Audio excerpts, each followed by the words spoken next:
Okay, we're talking about boredom, and we're trying to answer the question, what do I do when my kids are really bored? This is the second part of an answer to this question I'm trying to formulate. You can see the link for part one below. But let's dive into this. Yesterday, we explored the ways that a breadth of knowledge can open up the world to our children in ways that make learning about it fascinating. And sometimes, like right now, you need to point out to your children that they are living in unique times and why they need to be noticing the remarkable significance of what's happening.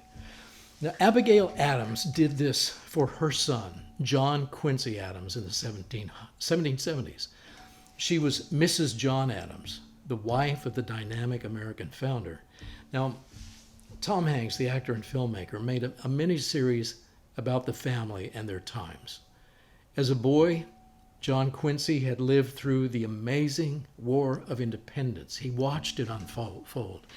He knew that his dad could be captured and hanged as a traitor. He and his whole family could be killed. He knew this. And then we won the war. So now what? Peace and normality? Boredom? John Quincy was 14 years old at the time. And the Adams world and their livelihood had just been demolished by war. The economy was in ruins. But the Americans had won something more valuable than a strong economy. They won freedom. Mrs. Adams wanted her son to see the vast opportunities which existed to build up a nation from the ground up. And so in the Adams home, there was never a moment for boredom. John Quincy's mom inspired him to take an active interest in his times and do what his father was doing, serving his country in every way he possibly could. She made sure that he knew that at age 14, he should be ready and willing and able to take his place in building the new free America. You know, back then, most families understood that their children, their boys especially, were reaching manhood at age 13 or 14. And so certainly this is how they were looking at John Quincy. And certainly he did take his place, helping and serving and building up the country. At 14 years old, he was formally appointed diplomatic secretary to Ambassador Francis Dana, who was sent to Russia by President Washington to establish diplomatic relations for the new American government at age 14. So how was this possible? It wasn't just a kind of a formality. It was a real appointment to be an active secretary to Ambassador Dana. Well, what happened was, in the years prior, he didn't waste away his youth being bored. He was studying things like diplomacy and languages. And John Quincy himself later became, let me just read you this list. He was ambassador to 4 nations himself. Then he was a Harvard professor, then a U.S. congressman, then a U.S. senator, then U.S. Secretary of State, and then the 6th American president of the United States. And perhaps even more importantly than all of this was his scholarship, combined with his experience in Russia, which he applied to become America's all-time greatest analyst of America's longest-running military threat. Now, that threat, by the way, was not totalitarian Russia. But I'll get into that threat and talk about that threat in another video. But let's just get back to boredom. What do we do about boredom? What do we do about your children? What do you do when your kids are totally bored? How do parents raise a fully engaged boy like John Quincy Adams, whether in peacetime or in wartime, whether in economic boom or economic bust?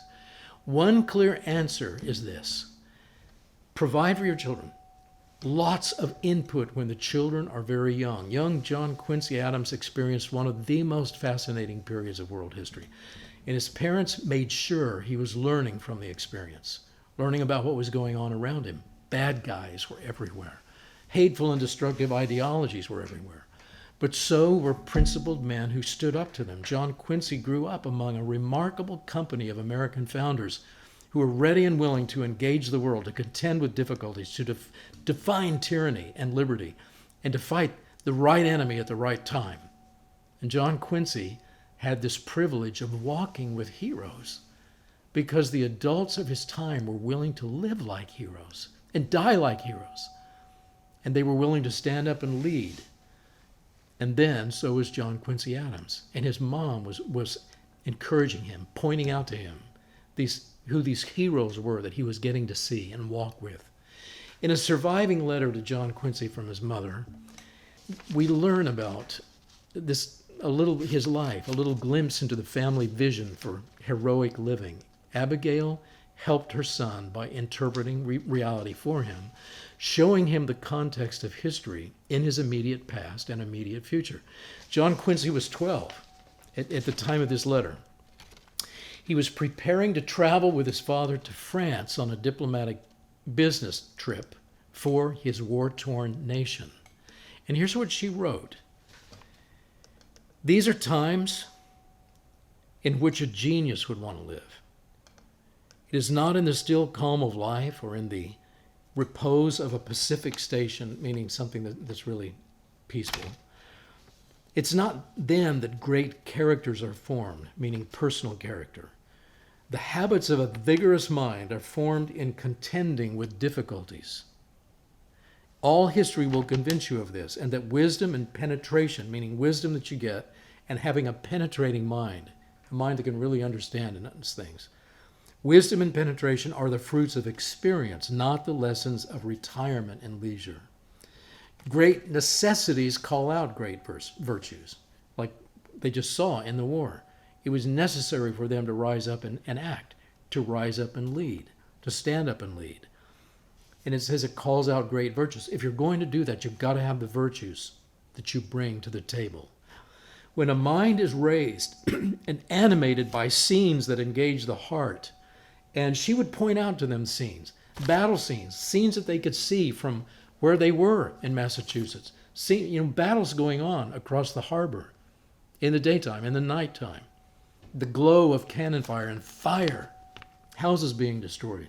These are scenes that animate and engage the heart.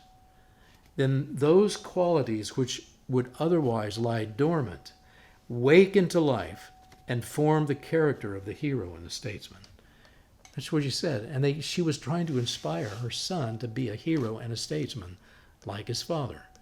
And that's exactly what happened with this young man. I mean, he was inspired to do that. She pointed things out to him he might not have otherwise seen. And so John Quincy Adams matured into both a hero and a statesman.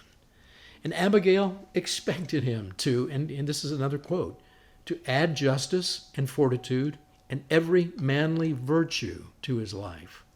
And and she wasn't apologizing for saying this. Every manly virtue, and people knew what a manly virtue was like. They could see the cowards around them. They could see the men who would rise up with steel in their backbones and face down the British regulars. And she inspired him to remember the lessons of the war victory, which he witnessed firsthand. And this is one of the most important parts of the inheritance that he must pass on to his own children. And she reminded him of this. You've seen this, you've learned this, you've talked to your dad, you've seen your father. You have to pass this on to your children. And John Quincy did. He made that a priority of his life. And this is what kept not only the Adams family, but Western civilization going. All this applied wisdom, generation after generation. So one thing that most parents understood in those days that we don't very well right now, we tend to underestimate our children and what they really can handle at ages 3 and 5 and 13. And instead, we really should expect much from our children. And when we do, we will often see it develop and develop more, and then develop more in them. I told my children stories of other children who found the world really interesting and were given great, really fun responsibilities early in life because they had proven themselves at younger ages. David Farragut is one. He learned about the Navy at a really young age, and he obtained a commission as a U.S. naval officer in the U.S. Navy at age 9. Okay, this wasn't, some little honorary thing that you got. This was a true naval commission because he was actually able and willing to fulfill the office of a naval officer. At age 12, he saw combat. He was wounded in combat. He was given command of a captured ship to sail into a safe port, and he could do it.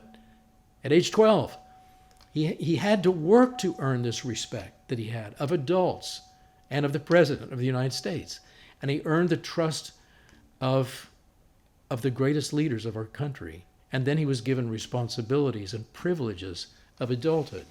So your children, do have amazing and potential and creativity that often is just really not tapped into. So don't let them use their creativity to seek leisure or escape from work just because so many of their peers do it. Here's something that R.J. Rushdoony wrote before he died. He said, one of the more telling changes in my lifetime, and he lived from the early 20th century to 2001. So he's writing about the 20th century.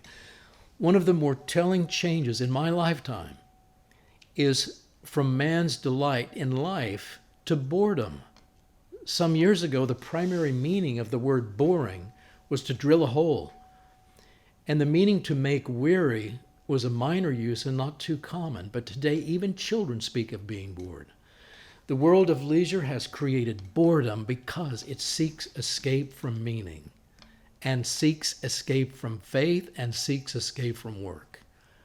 And that's a quote from R.J. Rushdoony. So how can we rescue our children from this kind of culture that they've inherited? Now it's a weak culture, it's a wayward culture, it's a lazy culture. We need to give them a vision for their labor and what they do with their lives, whether they're studying, whether they're working, whether they're building something.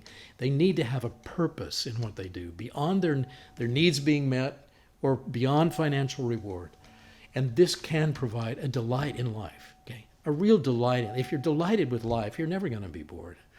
And the more we parents can model that to them, the more they will see what it looks like.